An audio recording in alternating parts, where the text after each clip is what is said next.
sometimes gaming monitors just impress me, and in 2024, it's really hard. But I have been blown away by the quality that Koorui is offering on this 27-inch OLED gaming monitor. Koorui has sent me this monitor for review. Is it any good? We're gonna find that out today. We have a 1440p, 240Hz, 98.5% of the DCI-P3 color coverage, and with a 90-watt Type-C reverse charge, which can be used to charge a variety of devices, from laptops to headsets. And it also includes a KVM switch, though we do have two HDMI 2.0 ports. 2.0, not 2.1. One DisplayPort 1.4, one Type-C, two USB 3.1, one Type-B, and one audio out. Today I'll talk to you about SDR and HDR performance, a really good gaming monitor with a few issues. The Koorui 27E8QK OLED display.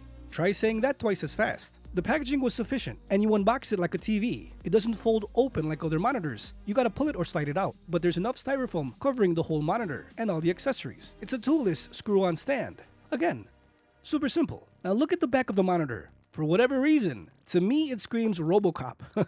And that's a good thing. I love it when monitors look really nice. Now this OLED monitor is fresh out of the factory. There's not much information even on the website, but that's okay because I want to showcase more monitors to help your wallet, price, performance, and value. But so far, it's one of the best looking w-OLEDs on the market today. And right here, it even has an LED strip, so it illuminates the back of the monitor. Really low key, but really nice.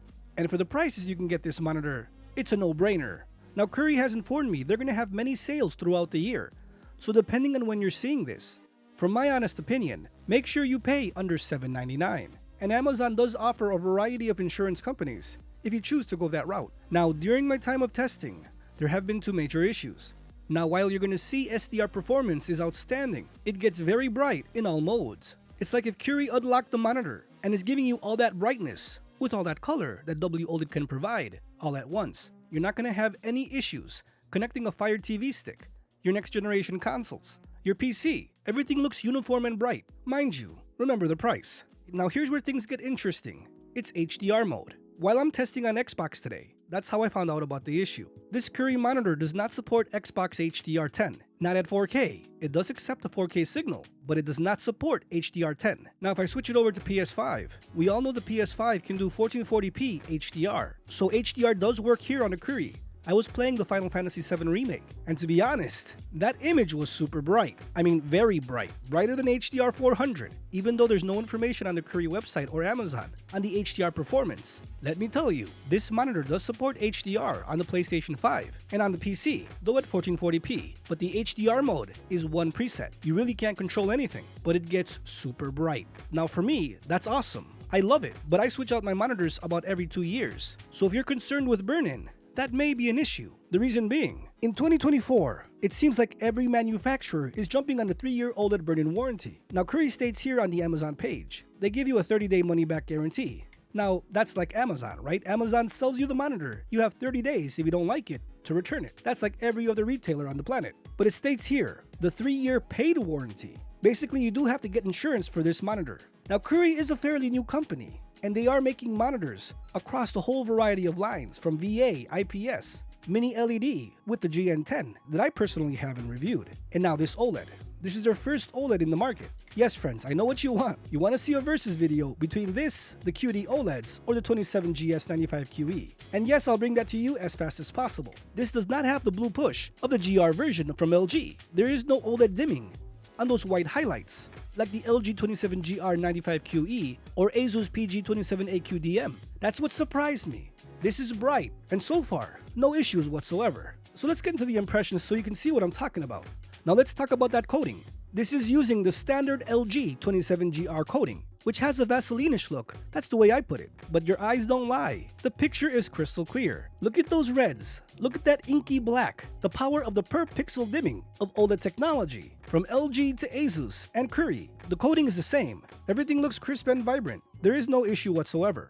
And just like the new LG monitors being released this year, this screen coating follows the same. So this is a very versatile monitor. You can put this anywhere. In a bedroom, game room, living room. RGBs going around everywhere. You're not going to have any kind of issue with the elevated blacks of QD-OLED or distracting reflections if you place it in an area where there's a lot of light. But as more monitors come out, I'm sure we will be getting glossy versions. Let's go over the menu quickly. As you can see, it does accept a 4K signal. For testing, I was using the PC and Xbox, but it has FreeSync Premium, Dark Field Brightening, which is like your black equalizer or dark stabilizer, HDR technology, and an energy saving mode, which of course I just disable. Here with Game Assist, you have all the gaming features, from the crosshair, the timer, the KVM, the picture-in-picture, and it shows the DisplayPort version and the audio source, which again I have nothing connected right now. Now with the preset, you have standard, movie, text, FPS, RTS, and ebook. You can change your color settings from warm, standard to cold, and you can change your gamma in color mode. You can switch it to sRGB, DCI-P3, Adobe RGB, kind of like a content creator mode. The monitor is giving you a lot more features than expected. Telling you, it's going to be a sleeper hit for this year. Here with the display, you have the brightness, contrast, sharpness, aspect ratio, that ambient lighting in the back, that little small LED strip, and the signal source. And under others, you have the language, reset, image retention, refresh, which I myself need to find out more information, but it sounds like a pixel refresh, and the info. This really is an above average monitor menu. Now look at the flower here. Look at the vibrant image. Look how bright it gets. Everything is glowing, like it literally looks like it's 3D. It's glowing like if I can touch it. And that's what surprised me. I have not seen any ABL on this monitor. And I don't know if it's a new 2024 edition or if it's using the old w-OLED 2023 version. And the reason why I say this, if you look at the product page on Amazon, and I'm just going to be 100% honest with you like always, I don't want you buying something and being misinformed or being misled. It states enjoy 30% increased brightness, immersing yourself in captivating 2K images. Now this is their first OLED. It even states here, unveiling Kooruy's inaugural OLED screen. That 30% brightness, Asus uses that same term for their new monitors. So again, I don't know which version Koorui is using, but from what I can see and tell, it's bright. If you want something that gets the job done, I can easily see myself buying 3 of these, 3-way. That'd be crazy. Crazy good. Here with the Street Fighter Alpha 3 test. Again friends, for those who don't know, the 27GR95QE and Asus PG27A8QDM both show ABL, OLED dimming, and the peak highlights. This is a real-world scenario. Now from the Street Fighter Anthology collection, about 2 games show OLED dimming, but this is the one that's most pronounced. And as I'm showing, with the peak highlights, those bright images, there is no peak white highlight ABL, as seen in Street Fighter on this Koorui OLED, just like the 27GS95QE. This is a very good option if you don't want to pay that LG price. If you want something that gets the job done, this is probably the best w-OLED gaming monitor besides LG and Asus, released from 2023. And at $799 or cheaper, it's a no-brainer. If Koorui is tuning this monitor or unlocking it or unleashing it, and if it's from 2023, that's one thing. But if it's using the new version, the 24-inch improved panel, that's another, and we still don't know that. Previously, I saw this monitor was available since January 24th, 2024. But now if you go back to Amazon, it does state that it was released in November. So what I'm thinking, the product page was released on November of 2023, but the product was actually launched this year in January. Now w-OLED really shines with that brightness and those inky blacks, those perfect pixels that can turn on and off on the fly. No trail, no smear. Retro gaming would look amazing on this monitor. That's why I'm showing you Tournament Fighters. I am going to be using this monitor for my retro collection. It's that good. That contrast, that brightness is there because the contrast really stands out, even versus the monitor I'm editing this on, the 32GQ950. So when I see w-OLED or QD-OLED, it's a breath of fresh air because now I can see inky blacks, infinite contrast, the awesome color. But Nano IPS already has awesome color. Here with Herald of Darkness, I hope you guys checked out my QD-OLED versus Mini LED video. That was really an epic showcase. But look at this. This monitor is a sleeper hit for 2024. I'm gonna probably put that in the thumbnail because that's what it is. Remember, every weekend on this channel and my other channel, Advanced Reality, I will be showcasing these monitors in all their glory, playing a variety of games to help you make that awesome buying decision. But so far, this monitor offers everything the GS95QE does, except it doesn't have a 2-year burn-in warranty from LG. That's baked in.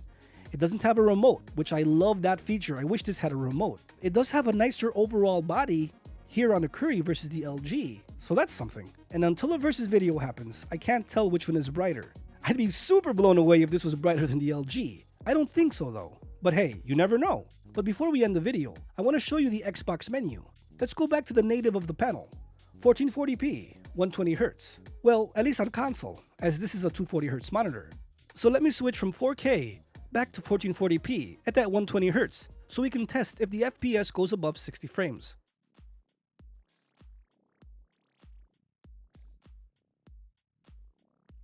Now here with a Plague Tale, This is a very bright scene, and I want to show you that there is no ABL kicking in. It does not dim, but that's not the main reason why I'm showing this. I want to see if in console mode you can go above 60 Hz. This is 1440p 120, and right here if we zoom in, you can see it's at 84. So yes, this monitor on consoles can reach 120 Hz in 1440p mode. What I want to relay is that just because the price is low doesn't mean it's missing on features. This is an all-arounder, a sleeper hit. And regarding this HDR performance across the consoles and the PC, I will send an email to my contact. Hopefully they can fix and turn around this firmware. And again I'll say, currently, it's like the monitor is unlocked in brightness, or some kind of EDID can't accept HDMI 10, or there's something else. And when there is a firmware update, I'll let you guys know as soon as possible. The term unlocked could be a good or bad thing, depending on what you need. So if you want this monitor just to watch some TV, play some console gaming, in SDR mode on Xbox, or both on the PS5 or PC, and if you're willing to deal with that no burn-in warranty, or you purchase your own, this is a great option. Again friends, showcasing display technology to help you make that awesome buying decision. The price is right, the technology is here. And now in 2024, once you go OLED, you can't go back. So friends, if you found this video helpful, please hit that like button so more people can see it, to know what's out there, and save some money if they want to experience all the technology. Consider subscribing if you want more videos just like this one. Thanks for watching friends, stay safe out there, I'll see you guys next time.